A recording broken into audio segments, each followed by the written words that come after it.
Ja, hjertelig velkommen. Da begynner foredraget her på scene 1, og vi ønsker publikum velkommen inn i salen. Please welcome Håvard from CATENDA. Thank you. Thank you very much. Is there a sound? Yeah, there we go. This is actually very exciting, so you're now very privileged to get to hear this story. It is a very brave man that has arrived, and his journey started about a year ago, where he wanted to look into how they could possibly do a little bit of BIM on a huge tunnel project in Switzerland. And 1 year later, this man is now dictating the new standard from Building Smart International on how IFC standard will be expanded into tunnels. So from knowing nothing about IFC 1 year ago until being one of the key experts in the world on how to model and standardize on tunnels, this man must be incredibly brave, because you don't start on a journey like that without having some kind of guts. And it also reflects that it's actually lucky that he's here right now, because he was supposed to be here yesterday, coming from the mountains in Switzerland and taking the plane yesterday and arriving safely at his hotel, resting and being ready for this talk. However, there was a storm, snow, wind, so he was stuck in the mountains. He didn't reach his plane. He eventually got home and tried to book a new plane for today. The first plane was canceled. And the second plane, we were not sure if he could arrive on time or not. But he's here, straight from the airport. So please welcome Jonathan Dunn. Okay, thank you, Håvard. It seems very strange for me to actually be here today, because 18 months ago, I was a postgraduate student on a study tour in Oslo, trying to find out how people do things in Norway. What I've got for you today is basically a case study of a project that we've done in Switzerland. It's a major tunneling project, which I would like to present because, as Håvard says, we started from complete scratch to actually having probably one of the biggest tunnel projects ever done in an open BIM model.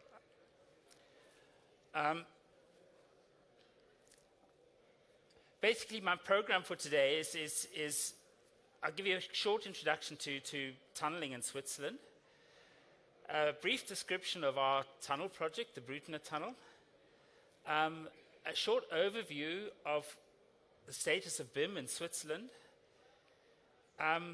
describe how our client in Switzerland, the Swiss Federal Railways, the SBB, what their approach is to BIM, a description of our project, and then a conclusion, and then we will follow it up where Håvard and I will have a discussion about how we go on from here. A short introduction to tunneling in Switzerland. The tunneling industry in Switzerland is around about 2.5 billion Swiss francs a year. That's approximately $2.5 billion a year. It's a tradition that, kind of similar to Norway, goes back a long time. To originally the 15-kilometer long Gotthard Railway Tunnel in 1882. Swiss tunneling has probably reached its most impressive achievement with the opening in 2016 of the 57-kilometer long Gotthard Base Tunnel. The Swiss tunneling industry, although kind of similar to Norway, the majority of tunnels in Switzerland are actually hydropower tunnels for water. But the Swiss tunneling industry in Switzerland is dominated by two major clients. The one is the Swiss Federal Railways, the SBB, and the other is the Federal Roads Office, ASTRA. They both have a kind of BIM strategy, but they both go about it completely different ways. A brief introduction to the Brüttener-tunnel. It connects the largest city in Zurich, the largest city in Switzerland, Zurich, with the sixth largest city, Winterthur.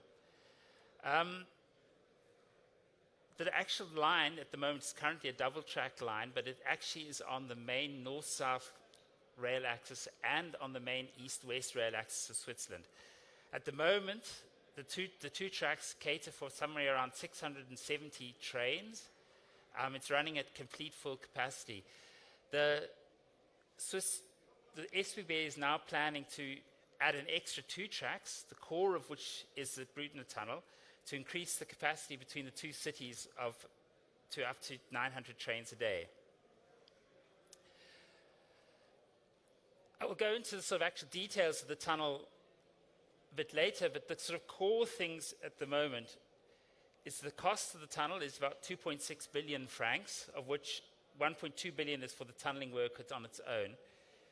Our program seems a bit slow, but we're due to go to tender in 2024, with construction work starting in 2026 and the line going into operation in 2034. The core of the project is the main length of the tunnel that runs from Dietlikon to the southwest with a sort of portal, that's the portal at Dietlikon, to Winterthur in the northeast. The stretch here is 8.25 kilometers long, twin tubes, running mainly in what we call the Zürcher Malasse, which is a mixture of different layers of different kinds of sedimentary rocks. That's the portal at Winterthur, where it comes out. There's also another entrance at Baselsdorf, where from the portal at Baselsdorf, a 900-meter long stretch of the tunnel runs to a construction at Mühlberg, an underground construction, which is an underground bifurcation, we call it, at Mühlberg. The construction of the tunnel is proposed to be with 2 10-meter diameter earth pressure balance machines, tunnel bore machines, and the branch tunnel from the Baselsdorf side will be done, the 900 meters will be done with conventional tunneling in soft ground. There are 3 construction sites at Dietlikon, Baselsdorf, and Winterthur, and there are 3 technical buildings at each portal and 17 cross connections that connect the tunnels and act as electrical substations. BIM in Switzerland lags considerably behind BIM and digital planning in Norway. But the sort of critical point came in September last year, where the Swiss federal government decided that by 2021 for real estate projects and 2025, all infrastructure projects will have to use BIM compulsorily. The lead in this program is going to be taken by the Swiss Federal Railways and the Swiss Institution of Engineers and Architects. My client is the Swiss Federal Railways, and just a brief discussion of their actual goals. I mean, they have classical kind of BIM goals with the normal sort of, I hate to say it, sort of general blah, blah, blah about saving money and making everything a lot more efficient. The core of what they're doing is actually the operational savings. The rough program towards BIM comes from an initial phase where we are at the moment, with rollout in 2025. The most important issue for the Federal Railways is this focus on asset management. The actual cost of construction yearly, although we have some major tunnels in construction, the actual cost of construction is dwarfed by the operation and maintenance of the existing assets in Switzerland. And accordingly, the SBB sees that their main thrust is to digitalize their whole operations and maintenance planning. The SBB has a very clear commitment to big and open BIM. The major goal behind it is to be able to have this kind of integration over their complete asset base, from their new projects to the existing projects, and to have them all digitalized. the next major thing is they want to absolutely prevent having any kind of vendor-based locked-in dependency on a software vendor. And that the plant data would be available in the long term. Coming to the Brüttener-tunnel, this is the core of the presentation. The Brüttener-tunnel was awarded to our joint venture for the preliminary design, consisting of ILF, Emkenberger, and Egerton Bossert. The preliminary design phase in Switzerland is basically the phase before the tender design, and it's actually also the phase that goes to the public as a public approval process. The tender for the design originally had two BIM options. The first option was the development of a BIM concept and a limited test run using a cross passage. The second option was originally just covered a detailed 3D planning for about a third of the tunnel.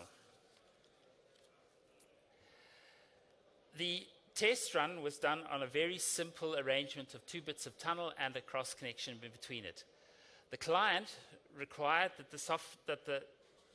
the BIM had to be big open BIM, that we had to use the IC format, and it had to be using a web-based collaboration platform.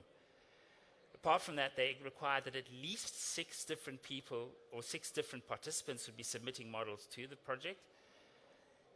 And the other thing that they required was that we had to somehow sell the concept of BIM to their engineers and specialists.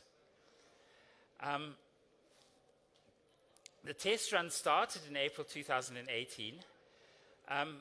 My company, ILF, and our partners, we have quite a lot of experience in 3D modeling and GIS applications, but we had absolutely no BIM experience. Added to that, there's actually no standard practice whatsoever in Switzerland for BIM modeling in tunnels. There was a sort of thing that maybe IFC would have a IFC tunnel sometime, but basically we had to start from nothing. We looked at a whole lot of various web-based platforms because the client insisted that it had to be a web-based platform. In the end, we actually chose Catendas BIMsync Arena, and we provided access in the end to about 48 different participants who were all taking part on the project. We completed the test run on this very basic model in July last year. And based on what we had done on this tiny little project, the SPB suddenly decided, no, actually we're going to do the whole project as a BIM project. All of it. All $1.2 billion of tunnel is going to be a BIM project, and from scratch.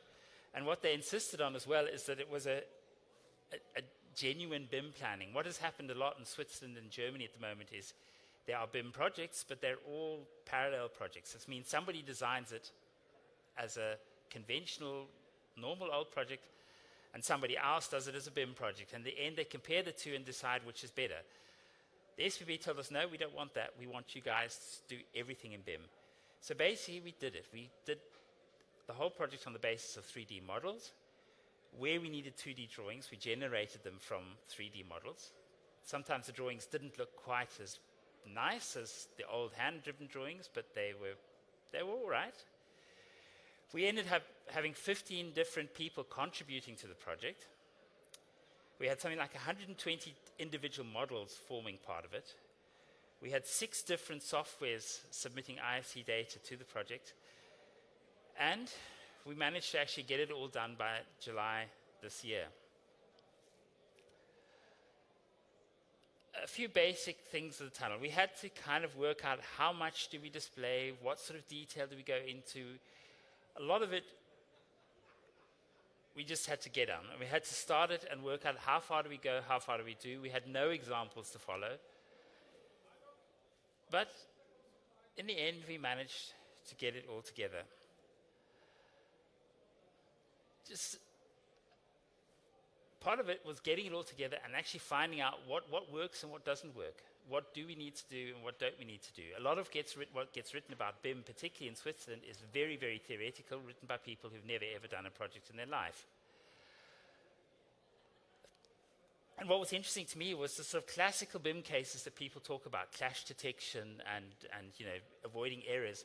That actually wasn't the issue. The main thing that we really, really used was the coordination between all the different disciplines. We had people from the railways that were power supply, they were signaling, they were the track.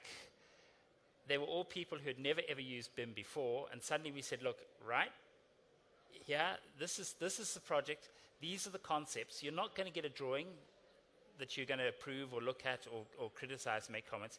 You're going to get a three-dimensional model. You've got a BCF format where you can actually make your comments in the model, and it worked. Even with people older than me from the Swiss Federal Railways who've never, ever, have only just started using their computers, ended up using the model, making their comments, giving us feedback on the basis of the model.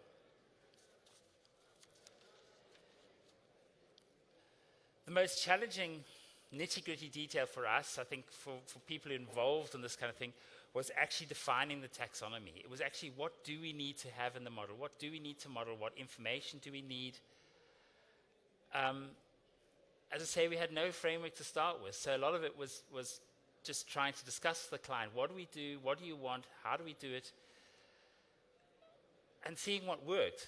A lot of it, we started at the beginning trying to define what we wanted, and we would get halfway through and realize that everything we defined was rubbish and throw it away. And that's actually how the process worked in the end. We would get things done, we would get started, we'd see what works, we'd see what didn't work, but by the time we finished, we had something that was really good. One thing that was so important was actually how you structure the project, how you actually define and name and split it all up. Having a big project with so many different parts to it, we had to have a really good system that described where everything was. Because if you have 2D, you can sort of look at a map and you can sort of work it out. But if you have it on a model, you really have to be able to navigate around the model, particularly for people who are not used to using models. We had to be able to, that they could go on the platform and really quickly get to the part of the model that they actually wanted to look at.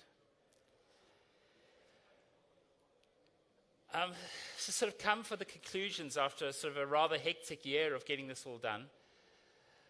I think the most important thing is we are going to have to replace our existing practices with new workflows. I mean, apart from the fact that our government is telling us we have to have it by 2025, the bottom line is it actually is better. And if you don't do it now, you're going to be forced to be doing it in the future. As a company, we realized there's actually no going back. We've started with this path, and we're going to stay in it. It's been a lot of effort at first. I mean, people say, are you going to save some money? And the honest reply is no. At the moment, we haven't saved any money. It's cost us another 20, 25, 30% more. We've been very lucky that the client has actually covered a lot of this learning time. What we have noticed, though, is things that at the beginning took us an enormous amount of time to make. After a while, it got exponentially quicker, and we could actually tick off one issue at a time, things that we thought we just couldn't model, we just couldn't do, particularly on the sort of broad expanse of modeling something that's nearly 10 kilometers long in the end. Basically, each issue after the other one, we actually had to tick it off and say, right, it works, we've done it. We come out of it absolutely convinced that an open BIM is the only way to go.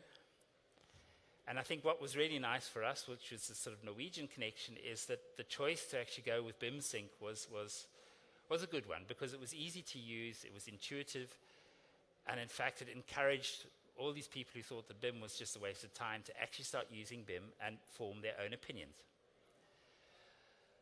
The final bit of the conclusions is, our future is design collaboration based on digital models. With our documentation will have to be digital.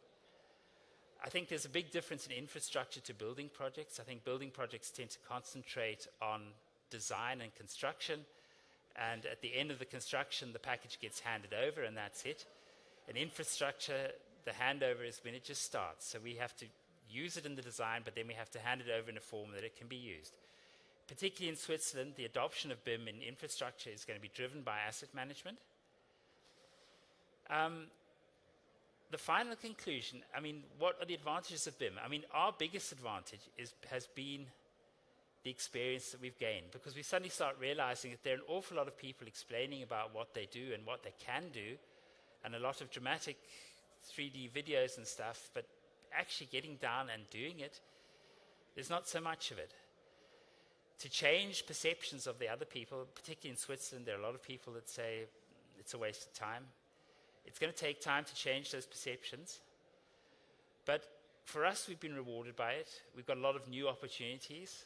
We've, as Håvard says, now right in the middle of the development of IFC tunnel, purely on the basis that we have actually modeled a tunnel in IFC, so now we know what's really needed. And the sort of really thing that the sort of cherry on the top of the cake in a way is Switzerland's going to add a second tube to the Gotthard Road Tunnel, which is, I think, the third longest road tunnel in the world. You still have the longest one.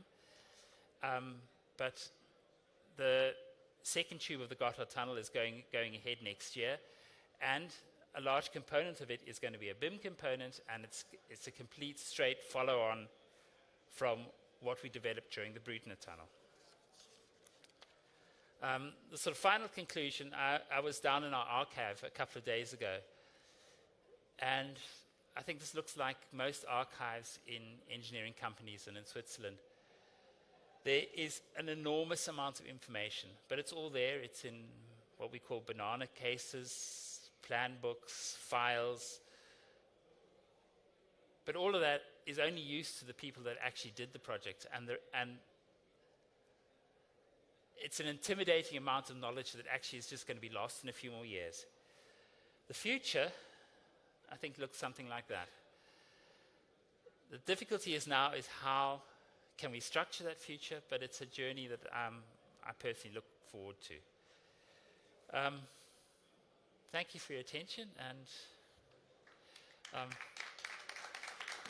call my friend Håvard back up again. So thank you very much, Jonathan. Do you want to go over to the table? It will be possible to ask questions. I'll start it off because I'm a little bit fascinated with this the choice that you have no experience and then you just start doing it. Yeah. Could you sort of tell us what motivated you to take that step? Well, part of it's the pressure. I mean, there is this thing of sort of government organizations saying, look, we want everything to be in BIM. I mean, it started in England. I think you've had the advantage that it sort of happened maybe a lot more organically in Norway. It just got going and you have kind of a different system and it worked better. But we know somewhere along the line that we're going to be forced to do it. But the problem is at the moment when we get given a contract, it's based on your experience as conventional run-of-the-mill tunneling. And that's what our company does. We do a lot of tunneling. We're kind of lucky that in our, just the people that we have, that we've been modeling stuff a lot. And also we got quite good GIS competences and stuff. So in a way, for us to take the step from modeling to actually kind of intelligent modeling, my thing has always been the situation when somebody says, can you please give us a drawing or make a list, or we'd like a section there, and we've actually had a 3D model, and it's like, I don't want to give you a section, I'll give you the model. It's way, way better. Look at the model, don't look at the section.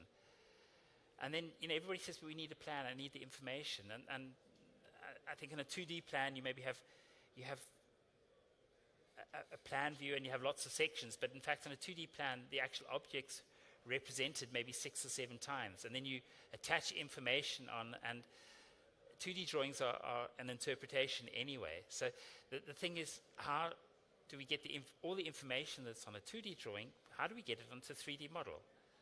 And I think we were ready for it. We knew it could be done, and with the development of BIM, we knew it's available. A lot of it, we stuck our neck out. We got awarded the job on the basis of our tunnel design, but we sort of said, yeah, we can do this BIM stuff as well. And you just had to get started. I mean, it wasn't easy. I mean, a lot of it was late nights and weekends, but then suddenly we'd work out how to do something. A lot of it's looking around for information, but often the sort of software, even the big software companies, the documentation is terrible. You know, you find things out in internet forums and stuff. And at the same time, you have a deliverable to a client. You know, in July this year, we had to give him a 3D BIM model, and it had to have the information. What was good for us is the client didn't really know what information he wanted.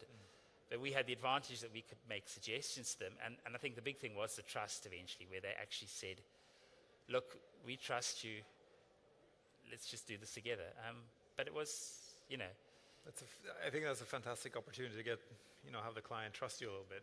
Because I think about a year or 2 years ago, I asked an audience of, okay, so how many of you know what next steps to take when you get home in order to digitize your process? And nobody really knew what to do.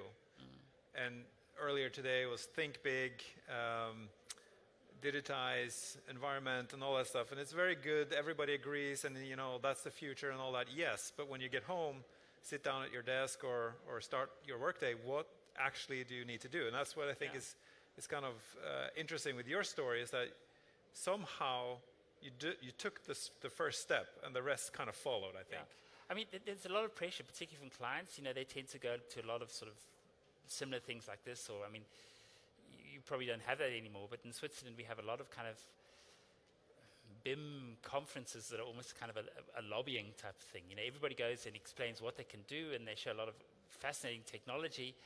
But the bottom line is it's all preaching to the converted. That we have to sell it not to the 10-15% people that are convinced that we have to sell it to the other 85% of the people. And that's. I mean, I think that's the kind of difficult thing about just get in there, start doing it. And we were required to kind of present plans and processes and how we were exactly going to do this. And everybody wanted us to define on paper before we started how we were exactly going to do it. And we, in the end, because we were forced to, we did it. We just copied some stuff we found from somebody else, and we did everything. And kind of it was like knowing that it's rubbish, because it was all theoretical. There's so much theoretical stuff out there, and everybody tries to define processes, and it's very academic. But as we started, then you realize actually it's rubbish. We have to go in, get started. Okay, a lot of the sort of academic stuff was good as a starting point, but a lot of it was so nice to cross it all out, actually make it a lot simpler, replace it with stuff, and then end our next project. We'll have a document at the start which will say we are going to do it like this, and we're going to use this and this and this and this. But the thing is, what we've got is now something that is, we've proved it in practice, so we know it works. Sorry, that's a long answer to a short question. But no, but I think that's a great point. I think there's a lot of sort of push to reduce the risk. Yeah. And the idea of reducing the risk is to write exactly what you think you're going to do. It's like a specification or a BIM plan or execution plan or something like that. Yeah. But you don't really know what you need to do because you haven't done it before. Yeah. So you have to get started, and you have to just iterate and prove and make mistakes and all that. I mean, a lot of it is the sort of things that, again, you kind of this process. But the thing to me that has been most rewarding, and it sounds really stupid, was a guy from the railways in his late 60s that from scratch starts using the models. And then I actually heard completely independently from a colleague of mine, he says, oh, I saw this guy from the railways yesterday, and you know what he showed me? He was so proud. He had BIM Sync open. He was zooming around. He was showing bits of his signalization and pointing it and saying, look, this is how we do it now. And to me, that was the best thing, because again, it's all this process. I mean, the processes, they are better. But when you suddenly get somebody who's convinced and stops looking at a drawing and starts looking at it in a BIM viewer, I mean, that's the goal in the end. We have to get this 85% that don't want anything to do with digitalization. We have to actually convince them, look, it's nothing special. It's just a better way to work.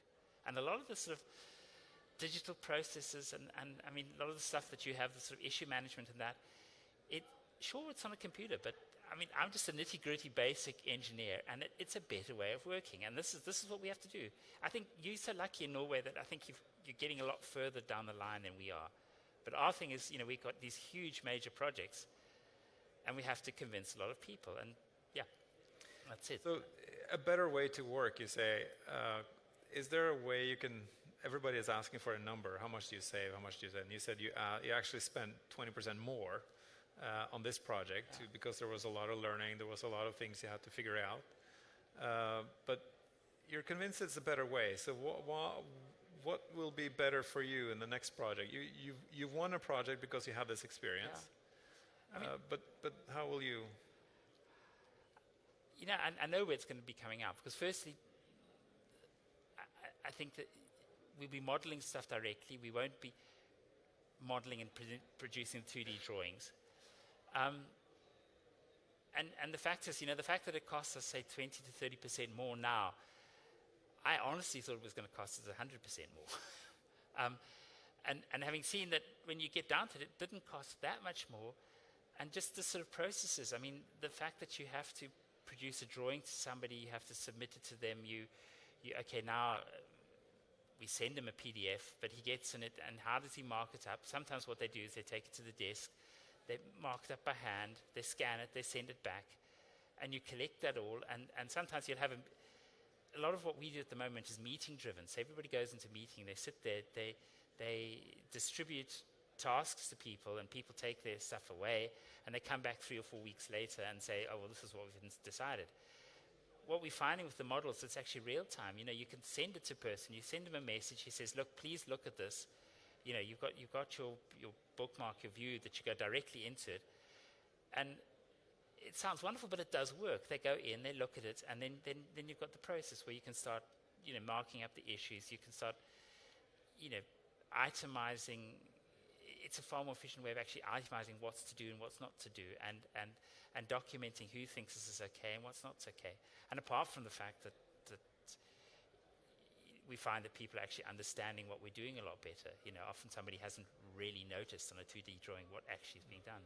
But yeah, I mean, I think, I mean, I'm pretty certain that it's going to be 20 to 30% cheaper for the next phase. I mean, we have to see how it works. And particularly at the moment with the Federal Railways, they actually pay us almost on an hourly basis, which is not bad, but there is a pressure on us to limit the amount of hours. And you know, the thing is the practice. It really is something, because so much of the sort of digital things, it's this digital skills, and they're things people have to learn, and it's a practice, and you have to get into it. And once you've got it, it's easy.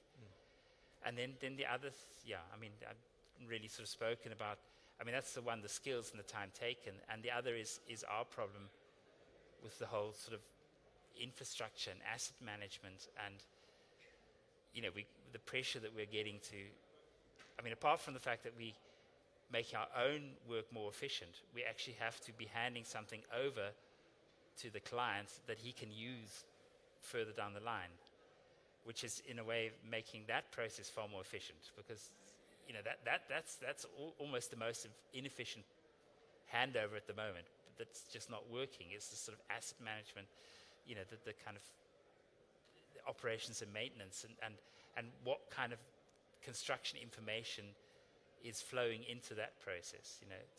So you're actually thinking about the life cycle. I mean, I mean, that's where the costs are. I mean, I mean, we've had it straight from the Federal Railways. They say, look, this BIM is very great, but if we can't use it for where, I mean, their cost of their existing structures is, you know, just maintaining the existing lines. And, you know, what we have a big problem in Switzerland, because it's so tight and it's so confined, you know, the railway system is very, very good, but it's running at complete capacity. So the slightest, you know, if a track needs maintenance, you know, the slightest problem just throws the whole network out of kilter. I mean, you know, the moment some small, you know, one train can be delayed by 5 minutes, and it can mess the whole thing up. So the priority is really the maintenance and operations. It's really critical, and it costs way, way more.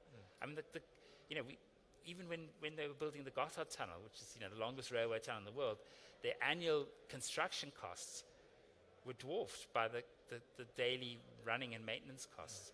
And that's it. You know, we need to be able to hand over our design work, you know, to use it in the full life cycle. Because at the moment, they start going to files and opening things and opening folders and looking for plans and banana boxes. Banana boxes, yeah. So, I mean, you know, that's what's going to drive it, is the whole asset management life cycle. And in fact, that's where the real savings are going to be coming. It's actually the design side is, design and construction is a little bit of the Mickey Mouse part. I mean, we're engineers and we like that to be the center of it, but it's not, you know, and we need to provide a product that the other guys can do something with, yeah. Any questions from the audience to Jonathan and his experience? Any learning points that you want to take home to your own situation? Great. Hi, my name is Sebastian Lombardo. I was thinking about ILF, and I wondered if you could say something about competitive advantage for a company like yours that comes from using the kind of BIM tools. It's huge. It's huge. I mean, I've personally noticed it because honestly, I'm a run-of-the-mill, down-to-earth. My job as chief engineer,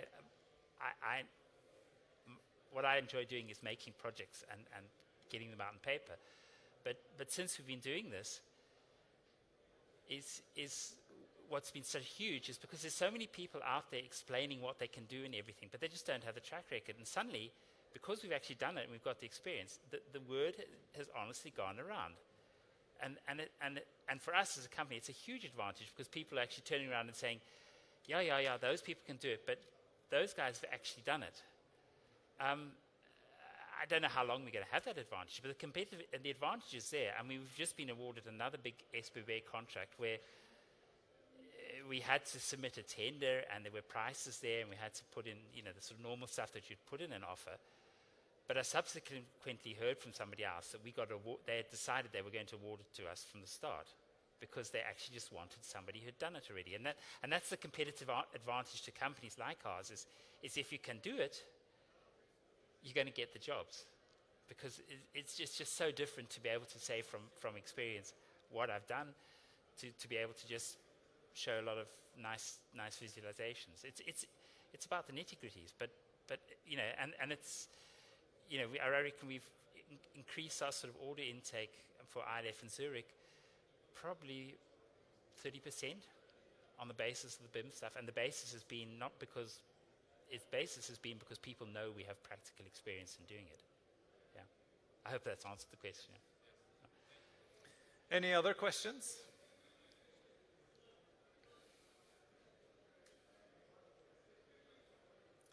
Nobody wants to pick the brains of a guy who's been through a lot of interesting things. I think you guys have probably done much more interesting things than ours. Okay. I have some thoughts on and coming back on the operations phase that you think about when you're designing it, that we have to produce some data that's going to be used in the operations phase. Yeah. Have there been any thoughts on the sort of the whole circular economy and reusing of materials, having a material bank, and how open standards kind of facilitates that? Or I mean, it'd be interesting to find out how far. I mean, you are more advanced, but we've got another project, Eppenberg, where we're trying to do that at the moment. We actually, the Swiss Federal Railways, they have a data bank of their fixed assets. And we've been running little testings of what's the format of the data in their fixed asset data bank and IFC, and how can we map the one to the other, and what are the possibilities of converting their data bank to IFC. The Federal Railways are very, very involved in IFC rail. They've pretty much got the lead in that at the moment. And part of it is that because they're saying, like, what do we need? In fact, from them, the operations and the maintenance side of it is driving what they want from IFC rail. And at the moment, we're doing a lot of sort of pilot stuff as to how do we swap data from the things. You know, again, they've got an existing database that they want to see how practical is it to convert that into IFC. And at the same time, you know, we're coming from the construction side to sort of meet together. You know, we've done things recently, a pilot with they've got a whole data bank of all their drainage systems, and we've been working out how to convert their data bank into essentially an IFC data model. Yeah.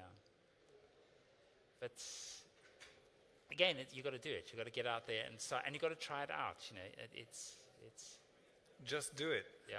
I like that. Yeah. Getting into it. Any questions, final comments from the audience? If not, I'll think do you have any final reflections you want to share? Yeah. We'll wrap it up, and thank you very much for listening. Thank you. Yeah.